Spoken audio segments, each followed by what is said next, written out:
ମଇ ମାସ 14 ତାରିଖ ପରଠାରୁ କୁମ୍ଭ ରାଶିର ପଞ୍ଚମ ସ୍ଥାନ ତଥା କୋଣ ସ୍ଥାନ, ଯାହାକୁ କି ବିଷ୍ଣୁଙ୍କ ଆସ୍ଥାନ ବୋଲି ଜ୍ୟୋତିଷ ଶାସ୍ତ୍ର ମାନ୍ୟତା ଦେଇଥାଏ, ସେହି ଜାଗାରେ ବୃହସ୍ପତି ମହାଗ୍ରହ ଅବସ୍ଥାନ କଲେ କୁମ୍ଭ ରାଶି ପାଇଁ ମହାଲକ୍ଷ୍ମୀ ଯୋଗ ସୃଷ୍ଟି ହୋଇଛି କହିଲେ ଅତ୍ୟୁକ୍ତି ହେବ ନାହିଁ। ଜୟ ଜଗନ୍ନାଥ। ନମସ୍କାର, ମୁଁ ତପନ ଡାଇଜେଷ୍ଟକୁ ଆପଣଙ୍କୁ ସ୍ୱାଗତ। 2025 ମଇ ମାସରେ କୁମ୍ଭ ରାଶି ଜାତ ବ୍ୟକ୍ତି ଅନେକ ଗୁଡ଼ିଏ ଶୁଭ ଫଳ ପାଇବାର ପ୍ରବଳ ସମ୍ଭାବନା ରହୁଅଛି। ଗ୍ରହମାନଙ୍କର ଗୋଚରୀୟ ଗତିରୁ ଜଣାଯାଏ ଯେ କୁମ୍ଭ ରାଶି ବ୍ୟକ୍ତିବିଶେଷଙ୍କ ଉପରେ ଏହି ମଇ ମାସଠାରୁ ମା ମହାଲକ୍ଷ୍ମୀଙ୍କର ଅଯାଚିତ କରୁଣା ବାରି ବର୍ଷ ହେବାର ସମସ୍ତ ସମ୍ଭାବନା ରହିଅଛି। ମଇ ମାସର ଆରମ୍ଭରେ କୁମ୍ଭ ରାଶିର ସପ୍ତମ ଭାବ ସିଂହ ରାଶିର ଅଧିପତି ରବି ତୃତୀୟ ମେଷ ଭାବରେ ଉଚ୍ଚ ହୋଇ ଅବସ୍ଥାନ କରିବା ବାଣିଜ୍ୟ ବେପାରରୁ ପ୍ରଚୁର ଲାଭ ପ୍ରଦାନ କରାଇବେ। ସରକାରୀ ଠିକାଦାରୀ, ଅର୍ଡ଼ର ସପ୍ଲାଇ, ରିଏଲ୍ ଏଷ୍ଟେଟ୍ ବ୍ୟବସାୟରେ ସମ୍ପୃକ୍ତ ଥିବା ବ୍ୟକ୍ତିବିଶେଷ ସେହିସବୁ କ୍ଷେତ୍ରରୁ ପ୍ରଚୁର ମୁନାଫା କମାଇ ପାରିବେ। କୁମ୍ଭ ରାଶିର ଷଷ୍ଠ ଭାବରେ ଅବସ୍ଥିତ ମଙ୍ଗଳ ମହାଗ୍ରହ ଚାକିରି କ୍ଷେତ୍ରରେ ସଫଳତା ପ୍ରଦାନ କରିବେ। ପୋଲିସ, ମିଲିଟାରୀ, ଆଇନ ଓ ଚିକିତ୍ସା କ୍ଷେତ୍ରରେ କାର୍ଯ୍ୟ କରୁଥିବା ବ୍ୟକ୍ତି କାର୍ଯ୍ୟକ୍ଷେତ୍ରରେ ସୁନାମ ଅର୍ଜନ କରିବେ। କୁମ୍ଭ ରାଶିର ଦ୍ୱିତୀୟ ଭାବ ମୀନ ରାଶିରେ ଉଚ୍ଚ ଭାବରେ ରହିଥିବା ଶୁକ୍ର ମହାଗ୍ରହ ଶନି, ରାହୁ ଏବଂ ବୁଧ ମହାଗ୍ରହଙ୍କ ସହିତ ଯୁକ୍ତ ହୋଇ ରହିଥିବାରୁ ଏହି ସମୟରେ ବିଭିନ୍ନ ସୂତ୍ରରୁ ତଥା ବିଭିନ୍ନ ଉପାୟରୁ ବହୁଳ ଆକାରରେ ଧନ ଆମଦାନୀ ହେବ। ଆୟର ନୂତନ ସ୍ରୋତ ଉନ୍ମୋଚିତ ହେବ। ପରିବାରରେ ସୁଖ ସମୃଦ୍ଧି ଲାଗି ରହିବ।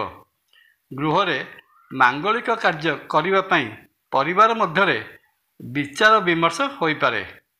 ଗୃହ ନିର୍ମାଣ କିମ୍ବା ମରାମତି କାର୍ଯ୍ୟ କରିପାରନ୍ତି। ନୂତନ ଜାଗା ଓ ଗୃହ କିଣାଯିବାର ସମ୍ଭାବନା ମଧ୍ୟ ରହିଅଛି। ନୂତନ ଯାନବାହନ କିଣିବାର ଯୋଗ ଦେଖାଯାଉଛି, କିନ୍ତୁ ମାତାଙ୍କ ସ୍ୱାସ୍ଥ୍ୟକୁ ନେଇ ଚିନ୍ତିତ ରହିବେ। ସମୟରେ ପରିବାର ମଧ୍ୟରେ ଭିନ୍ନ ମତ ସୃଷ୍ଟି ହୋଇ କଳି ଝଗଡ଼ା ଲାଗିଯିବାର ମଧ୍ୟ ସମ୍ଭାବନା ରହିଅଛି। ଅବଶ୍ୟ ଗୃହକର୍ତ୍ରୀ ବା ମାତାଙ୍କର ହସ୍ତକ୍ଷେପରେ ସମସ୍ୟାର ସମାଧାନ ହୋଇଯିବ।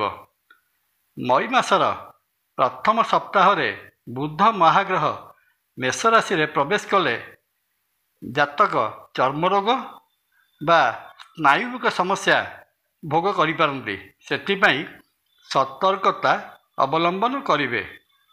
କୁମ୍ଭ ରାଶିର ଭାଗ୍ୟ ଭାବର ଅଧିପତି ଶୁକ୍ର ଦ୍ୱିତୀୟ ଭାବ ମୀନ ରାଶିରେ ଉଚ୍ଚ ହୋଇ ରହିଥିବାରୁ ଆଧ୍ୟାତ୍ମ ଜଗତ ପ୍ରତି ଆଗ୍ରହ ବଢ଼ିବ। ଦେବଦର୍ଶନ ବା ତୀର୍ଥ ଭ୍ରମଣରେ ଯାଇପାରନ୍ତି। ଦେବତା ଓ ବ୍ରାହ୍ମଣ ପ୍ରିୟ ହେବେ।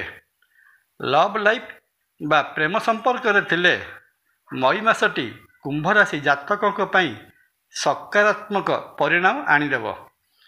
କିନ୍ତୁ ଶୁକ୍ର ମହାଗ୍ରହଙ୍କର କୁମ୍ଭ ରାଶିରେ ଦ୍ୱିତୀୟ ଭାବରେ ଶନି ଓ ରାହୁ ଯୁକ୍ତ ହୋଇ ରହିବା ସମୟ ସମୟରେ ପ୍ରେମିକ ପ୍ରେମିକା ପରସ୍ପର ପ୍ରତି ସନ୍ଦେହ ପ୍ରକାଶ କରିବେ।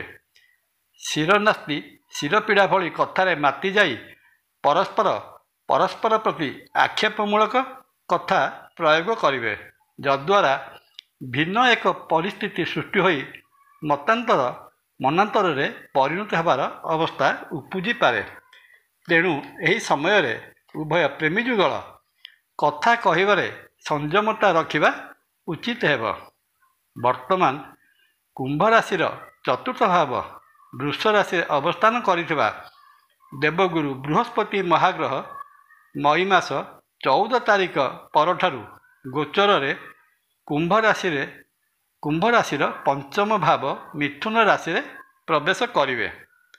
ମଇ ମାସ 14 ତାରିଖ ପରଠାରୁ ପ୍ରାୟ 13 ମାସ ପର୍ଯ୍ୟନ୍ତ ଗ୍ରହ ଜଗତର ସର୍ବାପେକ୍ଷା ଶୁଭ ଗ୍ରହ କୁମ୍ଭ ରାଶିର ପଞ୍ଚମ ଭାବ ମିଥୁନ ରାଶିରେ ଅବସ୍ଥାନ କଲେ କୁମ୍ଭ ରାଶି ଜାତ ବ୍ୟକ୍ତିଙ୍କୁ ବିପୁଳ ଧନ ଓ ପୁତ୍ର ସନ୍ତାନ ପ୍ରଦାନ କରିବାର ବହୁତ ସମ୍ଭାବନା ରହିଅଛି। ଜ୍ୟୋତିଷୀୟ ଆପ୍ତବାକ୍ୟ ସୂତାର୍ଥ ଲାଭ ନବପଞ୍ଚକେଷୁ ଅର୍ଥାତ୍ ବୃହସ୍ପତି ଜାତକର ଚନ୍ଦ୍ର ଥିବା ରାଶିର ପଞ୍ଚମ ସ୍ଥାନରେ ଅବସ୍ଥାନ କଲେ ଜାତକକୁ ପୁତ୍ର ଓ ଅର୍ଥ ପ୍ରଦାନ କରିଥାନ୍ତି। ଅଭିଜ୍ଞତାରୁ ଜଣାଯାଏ ଏହି ଜ୍ୟୋତିଷୀୟ ଉକ୍ତି ପ୍ରାୟ 100% ଠିକ୍ ହୋଇଥାଏ। ସହଜେ କୁମ୍ଭ ରାଶି ପାଇଁ ବୃହସ୍ପତି ଦ୍ୱିତୀୟ ଧନଭାବ ମୀନ ରାଶି ଏବଂ ଏକାଦଶ ଆୟଭାବ ଧନୁରାଶିର ଅଧିପତି। ତେଣୁ ଏହି ମଇ ମାସ 14 ତାରିଖ ପରଠାରୁ କୁମ୍ଭ ରାଶିର ପଞ୍ଚମ ସ୍ଥାନ ତଥା କୋଣ ସ୍ଥାନ, ଯାହାକୁ କି ବିଷ୍ଣୁଙ୍କ ଆସ୍ଥାନ ବୋଲି ଜ୍ୟୋତିଷ ଶାସ୍ତ୍ର ମାନ୍ୟତା ଦେଇଥାଏ, ସେହି ଜାଗାରେ ବୃହସ୍ପତି ମହାଗ୍ରହ ଅବସ୍ଥାନ କଲେ କୁମ୍ଭ ରାଶି ପାଇଁ ମହାଲକ୍ଷ୍ମୀ ଯୋଗ ସୃଷ୍ଟି ହୋଇଛି କହିଲେ ଅତ୍ୟୁକ୍ତି ହେବ ନାହିଁ। ଏ ତ ଗଲା ମୋଟାମୋଟି ଭାବରେ କୁମ୍ଭ ରାଶି ପାଇଁ ମଇ ମାସର ମାସିକ ରାଶି ଫଳ। ମଇ ମାସଟିରେ କୁମ୍ଭ ରାଶିରେ ରହିଥିବା ଅଶୁଭତ୍ୱକୁ ଦୂର କରି ଶୁଭ ଫଳ ପାଇବା ନିମନ୍ତେ ପ୍ରତ୍ୟହ ହନୁମାନ ଚାଳିଶା ପାଠ କରନ୍ତୁ। ଅଭାବୀ ଲୋକଙ୍କୁ ଅନ୍ନ ବସ୍ତ୍ର ଦାନ କରନ୍ତୁ। ପରିଶେଷରେ ଶ୍ରୀକ୍ଷେତ୍ର ପୁରୀରେ ବିରାଜିତ ମହାବିଷ୍ଣୁ ଶ୍ରୀ ଜଗନ୍ନାଥ ମହାପ୍ରଭୁଙ୍କୁ ଦର୍ଶନ କଲେ ସମସ୍ତ ଦୋଷ ଖଣ୍ଡନ ହୋଇ ମନବାଞ୍ଛିତ ଶୁଭ ଫଳ ପ୍ରାପ୍ତ ହୋଇଥାଏ। ଜୟ ଜଗନ୍ନାଥ। ଭିଡ଼ିଓଟି ଭଲ ଲାଗିଲେ ଲାଇକ୍, କମେଣ୍ଟ, ସବସ୍କ୍ରାଇବ୍ ଓ ସେୟାର କରିବା ପାଇଁ ଅନୁରୋଧ। ନମସ୍କାର।